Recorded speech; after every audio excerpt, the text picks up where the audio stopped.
تھی اذانیں کبھی یورپ کی کلیساؤں میں، کبھی افریقہ کے تبتے ہوئے صحراؤں میں، شان آنکھوں میں نہ جچتی تھی جہاں تاروں کی، کلمہ پڑھتے تھے ہم چھاؤں میں تلواروں کی۔ السلام علیکم ورحمۃ اللہ وبرکاتہ۔ الحمد للہ الذی بیدہ الملک وهو علی کل شیء قدیر، واشهد ان لا الہ الا اللہ وحدہ لا شریک لہ، واشهد ان سیدنا و مولانا محمدا عبدہ ورسولہ، اما بعد۔ رمضان کا چل رہا ہے سلسلہ، تو اللہ کے محبوب صلی اللہ تعالی علیہ وسلم کا فرمان ہے، کم من صائم لیس لہ من صیامہ الا الجوع، وَكَم مِّن صَائِمٍ لَيْسَ لَهُ مِن صِيَامِهِ إِلَّا الْعَطْشُ۔ کتنے روزہ رکھنے والے ایسے ہیں جنہیں روزے میں بھوک کے سوا اور کچھ بھی نہیں بچتا، کتنے ہیں جنہیں پیاس کے سوا کچھ نہیں بچتا۔ دونوں الفاظ ہیں، بھوک کا بھی لفظ ہے، پیاس کا بھی لفظ۔ ایک اس لیے فرمایا کہ روزہ تو رکھا ہے لیکن رزق حرام ہے، حرام رزق سے روزہ رکھا، بھوکا تو رہا لیکن اتنا ضرور میں کہوں گا، حاضری لگ گئی، روزہ نہ رکھنے کا انشاءاللہ عذاب نہیں ہوگا، روزہ نہ رکھنے کی پکڑ نہیں ہوگی، لیکن روزے پر جو ملنے والا اللہ مل جائے، اللہ کی رضا مل جائے، وہ نہیں ہوگا۔ اتنی اس امت کے ساتھ یہ رعایت ضرور برتی گئی ہے۔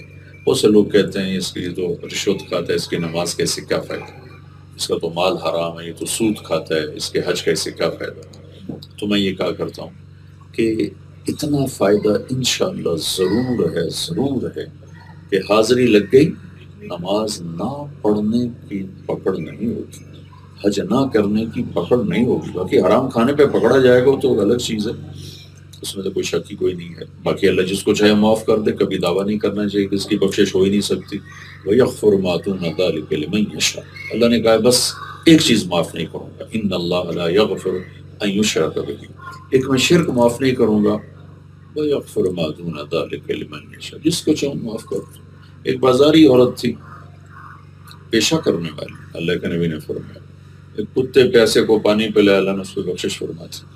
پیاسے کتے کو پانی پلانے پر بخشش، ساری زندگی کام کی چھوڑا بھی نہیں وہ کام، بخشش ہو گئی ایک کتے کو پانی پلانے پر۔ تو لہٰذا یہ کبھی نہیں کہنا چاہیے کہ اس کی بخشش نہیں ہو سکتی، یہ اس کا تو کوئی عمل قبول نہیں، اس کو تو نیکی قبول نہیں۔ یہ اللہ تعالیٰ کے ہاں معاملہ ہے، بہت کریم اور رحیم ذات سے واسطہ ہے۔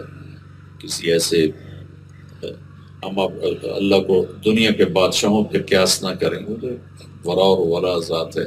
اس کے 99 صفاتی نام جو اللہ کے نبی نے ہمیں بتائے ہیں، اس میں صرف ایک نام المنتقم، وہ ہے جلال کو ظاہر کرتا اور غصے کو ظاہر کرتا، باقی 98 تو رحمت ہی رحمت ہے، محبت ہی محبت ہے، شفقت ہی شفقت ہے، پیار ہی پیار ہے۔ اللہ سے بڑھ کر پیارا کون ہو سکتا ہے؟ تو روزہ رکھا، ملا کچھ نہیں، کیوں؟ رزق حرام ہے، رشوت کے پیسہ ہے، سود کا پیسہ ہے، چوری کا پیسہ ہے، ڈاکے کا پیسہ ہے، بھتے کا پیسہ ہے، اور جتنے اس وقت چل رہے ہیں۔ یا رزق تو حلال ہے لیکن سارا دن غیبت ہے، جھوٹ ہے، گالی ہے، مار پیٹ ہے، ظلم و ستم ہے، ناپ تول میں کمی ہے، حق تلفی ہے، مزدور کو مزدوری نہیں دی، ملازم کو ڈانٹ ڈپٹ میں ظلم و ستم تک پہنچ گئے، تھوڑی اس کی کمی پر، تھوڑی اس کی غلطی پر زیادہ اس کو سزا دی۔ یہ ساری وہ چیزیں یعنی جو کبیرہ گناہ ہے، ماں باپ کی نافرمانی ہے، جوا کھیلنا ہے، جھوٹ بولنا ہے، سود کھانا ہے، یہ ساری وہ چیزیں ہیں جو ہمارے روزے کو خراب کر دیتی ہیں، برباد کر دیتی ہیں۔ تو روزے کو بچانے کے لیے گناہوں کا چھوڑنا، اور گناہ کا چھوڑنا اس کو اللہ کے نبی نے معیار عبادت بنا دیا۔ میں قربان جاؤں، میرے نبی نے فرمایا کہ سب سے بڑا عبادت گزار کون ہے؟ جو ساری رات تہجد پڑھے؟ نہیں۔ جو سارا سال روزے رکھے؟ نہیں۔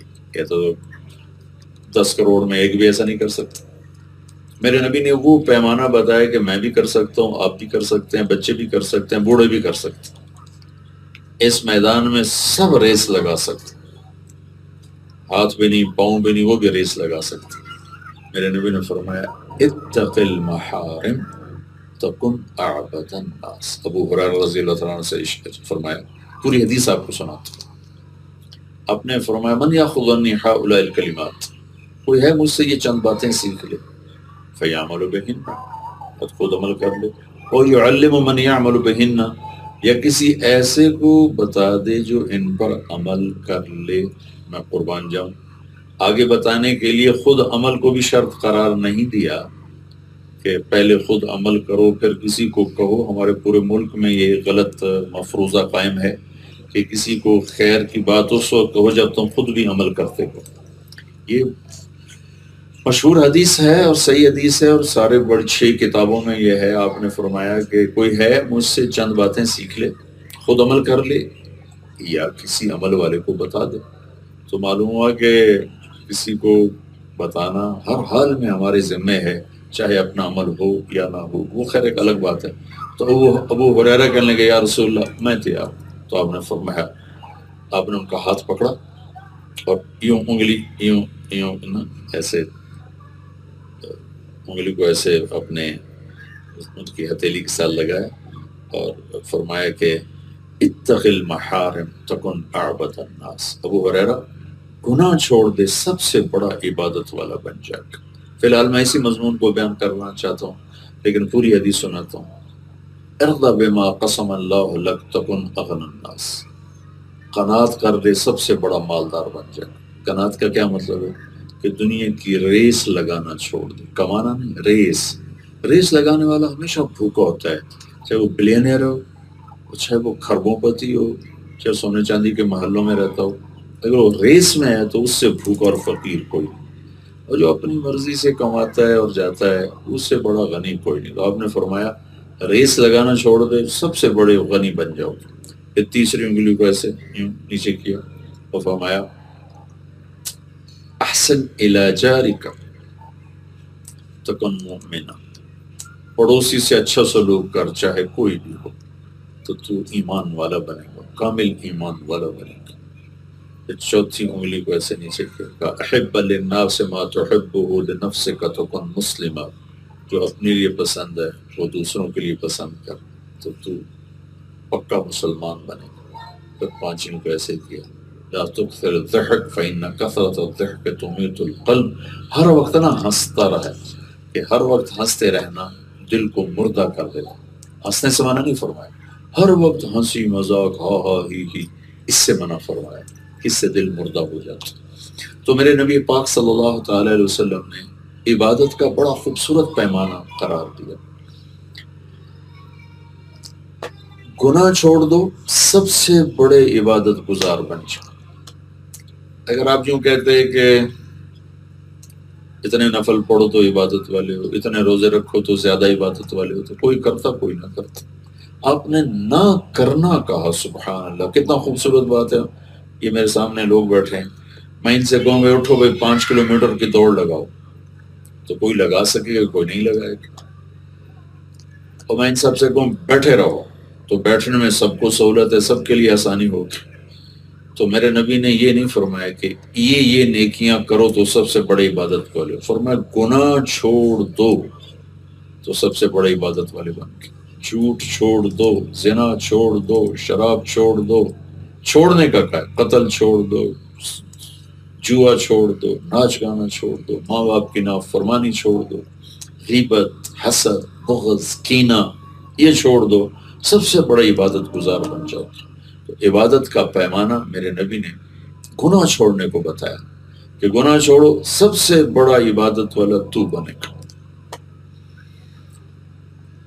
تو آپ میرے نبی پاک صلی اللہ تعالی وسلم کی شفقت ہے کہ آپ نے اپنی امت کو کبھی مشقت میں نہیں ڈالا، بڑے بڑے اعمال، بڑے بڑے وظیفوں پہ نہیں ڈالا۔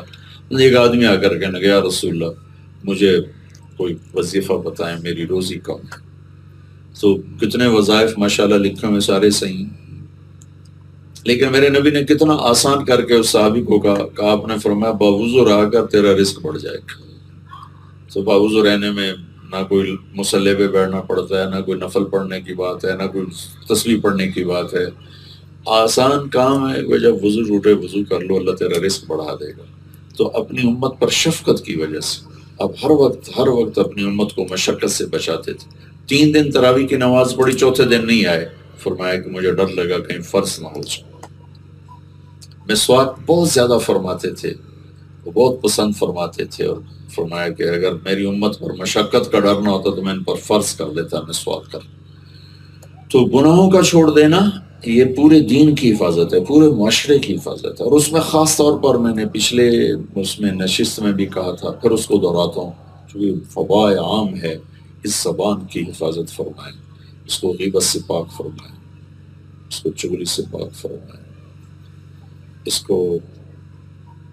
کو نمیمہ سے پاک فرمائیں۔ چغلی اور غیبت دونوں کی ایک ہی شکل ہے، لیکن نیت کے فرق سے عمل بدل جاتا ہے۔ جیسے اب ہم نے روزہ رکھا، ہماری نیت فرض ہے تو فرض ہے، رمضان کے آگے بھی روزہ ہی ہوگا، لیکن نیت دوسری ہوگی تو وہ نفل بن جائے گا۔ کسی کی برائی کرنا یہ غیبت ہے۔ غیبت سے اوپر ہے چغلی، جس کو عربی میں نمیمہ کہتے ہیں۔ وہ کیا ہے؟ کسی کی برائی کرنا، دو آدمیوں میں نفرت بٹھانے کی۔ میں کسی کی غیبت کر رہا ہوں، اس کی برائی بیان کر رہا ہوں، اس حد تک تو غیبت ہے، لیکن میں یہ چاہتا ہوں کہ اس کی اور اس کی بھائی کی آپس میں لڑائی ہو جائے، اس کی اور اس کی بیوی کی آپس میں لڑائی ہو جائے، اس کی اور اس کے چاچا کی آپس میں لڑائی ہو جائے، اس کی اس کے دوست کی آپس میں لڑائی ہو جائے، اس نیت سے میں اس کی برائی بیان کرتا ہوں تو اس کو نمیمہ کہتے ہیں۔ یہ غیبت سے بھی آگے کی چیز ہے، اور بہتان اس سے بھی اوپر کی چیز ہے کہ کسی پر چھوٹا الزام لگا دینا، کسی پر چھوٹی بات لگا دینا۔ جیلوں میں جانا ہوتا ہے، عدالتوں میں بھی بیان ہوتے ہیں، 70% جھوٹے کیس چل رہے ہیں، جھوٹے مقدمے چل رہے ہیں، پھر ہم کہتے ہیں کہ یہ کیا ہو رہا ہے، یہ کیوں ہو رہا ہے۔ یہ تو ہم اللہ کا شکر ادا کریں کہ محمد مصطفیٰ صلی اللہ تعالی وسلم کی دعاؤں کے طفیل ہم مسخ نہیں ہوئے، ورنہ جو کچھ ہو رہا ہے ہم بندر بن جاتے، خنزیر بن جاتے۔ جو کچھ ہو رہا ہے اس پر درود و سلام پڑھو، جنہوں نے ساری زندگی رو رو کر اپنے اللہ کو منایا کہ میری امت کے ساتھ یا اللہ ایسا نہ کرنا کہ یہ بندر اور خنزیر بن جائیں۔ تو میں سارے سننے والوں سے یہ گزارش کروں گا کہ آئیے ہم اپنے ملک کو خوبصورت بنائیں۔ کیسے خوبصورت بنائیں؟ گناہ چھوڑ کے۔ جیسے ہم گندگی کا ڈھیر دیکھتے ہیں تو کتنا برا لگتا ہے۔ گھر میں غلاظت ہو تو ہم نوکروں کو ڈانٹتے ہیں، اور نوکر کوئی نہ ہو تو وہ ماں بیٹی کو ڈانٹتی ہے، بیوی کو خامن ڈانٹتا ہے، صفائی نہیں کی، دیکھو یہ پڑا وہ پڑا۔ ایسے ہی میرے اللہ کو ایک گندگی بڑی پسند ہے، ناپسند ہے، وہ جھوٹ ہے، وہ غیبت ہے، وہ ظلم ہے، وہ نفرت ہے، وہ بغض ہے، وہ حسد ہے، وہ طمع ہے، وہ حرص ہے، وہ لالچ ہے، وہ عداوت ہے، وہ انتقام ہے۔ یہ غلاظت کے ڈھیر ہیں سارے ملک میں، ایسے بدبو پھیلی ہوئی ہے۔ تو آئیے ہم صفائی مہم شروع کریں۔ وہ صفائی مہم کیا ہے کہ ہم اپنے گھروں کو، بازار کو، ماحول کو گناہوں سے پاک کریں۔ کبھی ہو جائے، انسان ہے وہ انسان ہی کیا جو خطا نہ کرے۔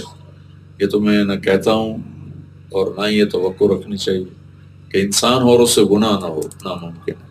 ہوگا تو اگر کرنا کیا ہے؟ توبہ کریں، استغفار کریں کہ اللہ سے معافی مانگیں، ہوگا جو معاف کیا۔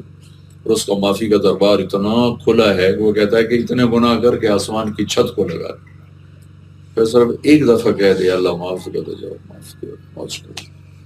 تو بھائی بہنوں، آؤ ہم نیت کریں کہ ہم اپنے پورے دین کو